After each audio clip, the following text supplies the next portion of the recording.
Semoga yang subscribe diberikan rezeki melimpah dari jalan tak terduga.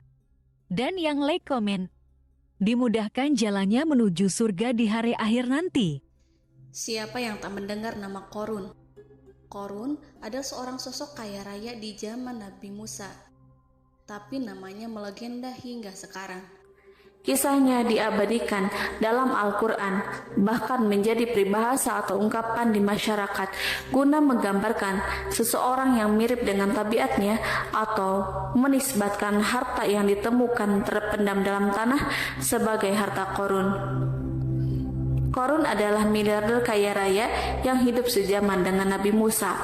Saking kaya rayanya, Qorun setiap kali keluar dari rumahnya, ia didampingi dengan 300 pelayan laki-laki dan 300 pelayan perempuan. Qorun juga dikawal oleh 4.000 pengawal yang diiringi 4.000 binatang ternak, ditambah 60 ekor unta yang khusus membawa kunci-kunci gudang penyimpanan harta kekayaannya itu. Itu dilakukan semata-mata sebagai bentuk kesombongan bahwa dialah manusia paling kaya, paling terhormat, dan memiliki pengikut setia. Ia merasa lebih mulia dibandingkan Nabi Musa alaihissalam. Orang-orang tentu saja akan penasaran seberapa banyak harta kekayaan Qorun jika pengawal dan pembawa kunci gudang kekayaannya sebanyak itu. Lalu berapakah harta yang dimiliki Qorun yang disimpan dalam gudang-gudangnya tersebut? Sebelum saya melanjutkan, dimohon untuk menonton video ini sampai selesai supaya tidak ada kesalahpahaman dalam memahami isi cerita, serta mohon bantu channel ini semakin berkembang dengan cara tekan subscribe dan silahkan tinggalkan like serta komen positifnya. Semoga dukungan pemirsa Risalah Kehidupan bernilai pahala dan menjadi wasilah dimudahkannya segala urusan pemirsa sekalian. Pemirsa Risalah Kehidupan, di zaman sekarang banyak orang yang mengistilahkan rezeki yang tak terduga dengan istilah harta Qorun. Lalu dari manakah sumber harta kekayaan Qorun yang sangat luar biasa itu? Serta di manakah Qorun dan hartanya ditenggelamkan? Siapakah Qorun dan bagaimana kisahnya dengan Nabi Musa? Qorun merupakan kaum Nabi Musa alaihissalam. Disebutkan oleh Ibnu Jurayj, nama lengkap Qorun adalah Qorun ibnu Yashar, ibnu Qahis, ibnu Lawi, ibnu Yakub. Ia merupakan putra paman atau sepupu Nabi Musa alaihissalam. Pasalnya, Nabi Musa alaihissalam sendiri adalah putra Imron, sedangkan Imron adalah putra Qahis. Dengan kata lain, Qorun masih satu kakek dengan Nabi Musa alaihissalam, yakni kakek Qahis. Ia adalah umat Nabi Musa yang taat. Tidak hanya memiliki banyak harta, Qorun juga termasuk orang yang cerdas dan berilmu. Ia menguasai ilmu duniawi dan ilmu ukhrawi, dan tercatat bahwa Qorun adalah ahli di bidang kimia. Dirinya tercatat sebagai ahli kitab Taurat setelah Nabi Musa. Kepandaian Qorun dalam ilmu agama membuat dirinya sering disebut dengan ilmu nawir atau orang yang memberi cahaya dan penerangan. Suaranya terkenal merdu dalam membaca kitab Taurat. Selain itu, Qorun juga lihai dalam berbisnis. Ia mengetahui trik investasi yang menguntungkan serta jalur perdagangan internasional yang strategis di zamannya. Kekayaan Qorun begitu banyak sebagaimana tercatat dalam surat Al-Qasas ayat 76. Sesungguhnya Qorun termasuk kaum Musa, tetapi dia berlaku aniaya terhadap mereka. Kami telah menganugerahkan kepadanya pembendaharaan harta yang kunci-kuncinya sungguh berat dipikul oleh sejumlah orang-orang yang kuat. Dalam riwayat Khaisamah disebutkan, untuk mengangkut kunci gudang kekayaan Qorun dibutuhkan 60 bigol atau sejenis kuda kecil. Ukuran kuncinya sebesar jari, bahannya terbuat dari kulit dan setiap kunci digunakan untuk satu gudang. Maka keluarlah Korun kepada kaumnya dalam kemegahannya.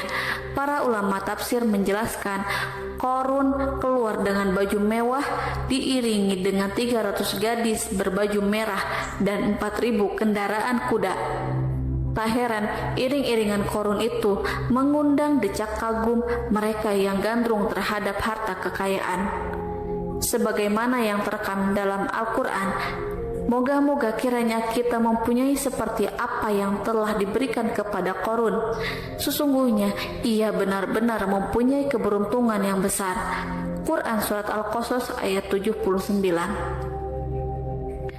Namun tak sedikit kaumnya yang mengingatkan, dan ingatlah ketika kaumnya berkata, janganlah engkau terlalu bangga. Sesungguhnya Allah tidak menyukai orang-orang yang terlalu membanggakan diri atau disebut farihin. Sebagian ulama menafsirkan istilah farihin di sana juga berarti takabur atau zolim, berbuat kerusakan, arogan, dan tidak mau bersyukur terhadap nikmat. Korun dikisahkan memiliki ribuan gudang yang berisikan emas dan perak. Bila keluar rumah, Korun selalu berpakaian mewah dan dikawal oleh 600 pelayan. Ia diiringi 4.000 ekor kuda dan 60 ekor unta yang membawa kunci-kunci gudang kekayaannya. Namun sayang seribu sayang, Korun kemudian membangkang pada Nabi Musa dan menjadi pengikut setia Fir'aun. Mengenai dari mana asal-usul kekayaan Korun, ada beberapa riwayat yang memberitakan tentang asal-usul kekayaan Korun tersebut. Sumber pertama menyebutkan bahwa jauh sebelum memiliki kekayaan, Korun hanyalah seorang lelaki miskin yang tidak mampu menafkahi keluarganya sendiri. Anaknya sangat banyak. Lalu suatu hari ketika Korun datang kepada Nabi Musa, ia meminta Nabi Musa alaihissalam untuk mendoakannya agar Allah memberikan harta benda yang banyak. Korun juga meminta Nabi Musa mengajarinya ilmu kimia dan ilmu-ilmu kehidupan lainnya. Korun dikenal sebagai orang yang soleh dan mengikuti ajaran Ibrahim dengan baik, sehingga tanpa pikir panjang Nabi Musa alaihissalam menyetujui permintaannya. Allah Subhanahu wa Ta'ala mengabulkan doa Nabi Musa. Korun diberikan kecerdasan luar biasa dan menguasai ilmu yang telah diajarkan kepadanya. Korun menguasai teori dan praktik pembuatan emas permata dan beragam perhiasan mewah lainnya. Ia juga pakar dalam ilmu arsitektur, rancangan bangunan, penataan kota, dan lain sebagainya. Tidak lama setelah itu, hidupnya berubah. Korun pun hidup dengan bergelimbang harta. Ribuan gudang yang dimilikinya penuh dengan emas dan perak. Namun sayangnya, keberuntungan yang didapatkannya membuatnya gelap mata. Korun mulai hidup dengan penuh pamer, keangkuhan, dan penuh kesombongan. Kekayaan yang telah diberikan oleh Allah Subhanahu wa Ta'ala membuatnya lupa dengan Sang Maha Pemberi. Korun merasa lebih terhormat dan mulia dibandingkan Nabi Musa. Ia pun akhirnya membelot dan durhaka pada Nabi Musa. Ia mengingkari janji-janjinya dahulu dan beralih menjadi pengikut Fir'aun yang setia. Loyalitas Korun terhadap Fir'aun membuatnya diangkat menjadi kepala mandor yang membawahi ribuan pekerja. Dikisahkan bahwa Korun bersikap semena-mena terhadap para pekerja.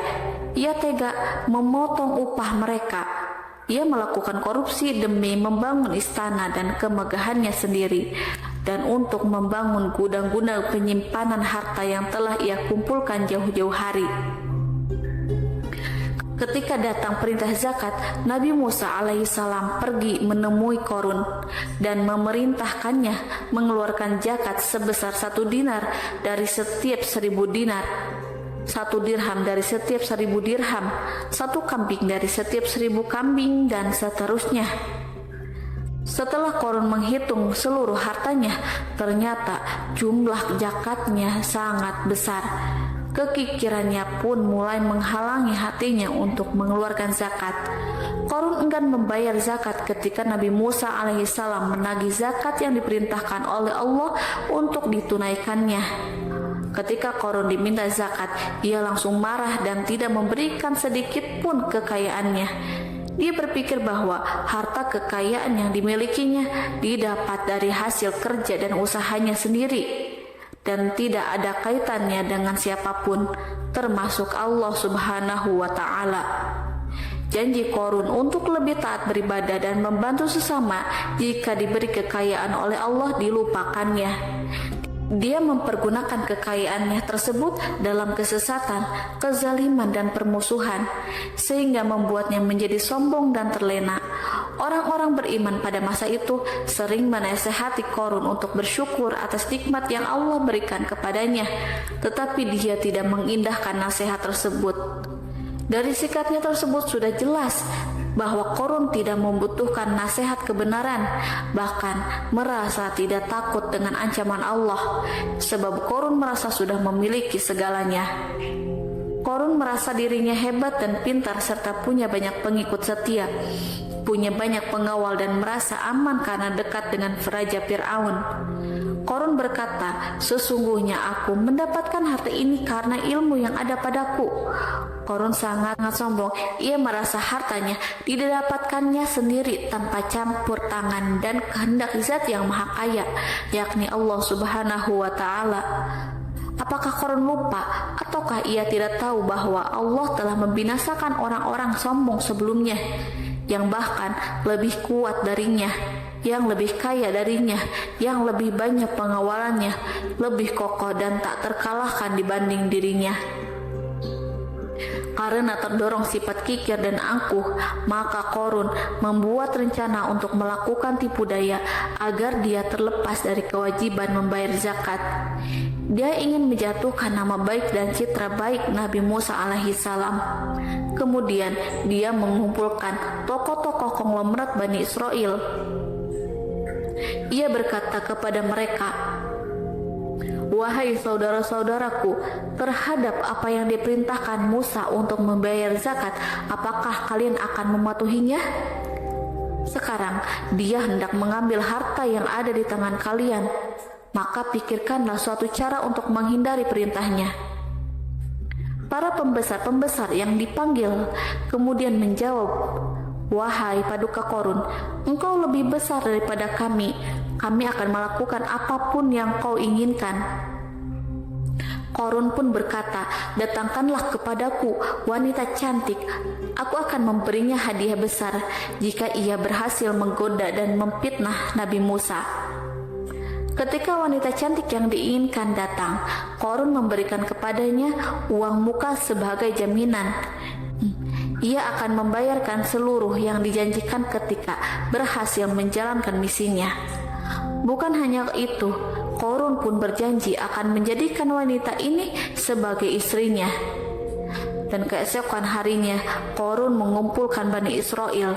Setelah itu, Korun menghadap kepada Nabi Musa seraya berkata, "Orang-orang menanti kedatangan Anda, sampaikanlah saran dan nasihat kepada mereka." Nabi Musa kemudian keluar dari rumahnya. Ia mulai menyampaikan nasihat pada umatnya. Di antara nasihatnya, beliau berkata, "Barang siapa yang mencuri, aku akan memotong tangannya. Barang siapa yang memfitnah, aku akan mencambuknya sebanyak 70 kali. Barang siapa yang tidak mempunyai istri dan dia berbuat zina, maka aku akan mencambuknya sebanyak 70 kali. Adapun barang siapa yang memiliki istri dan dia berbuat zina, aku akan rajam dia sampai mati."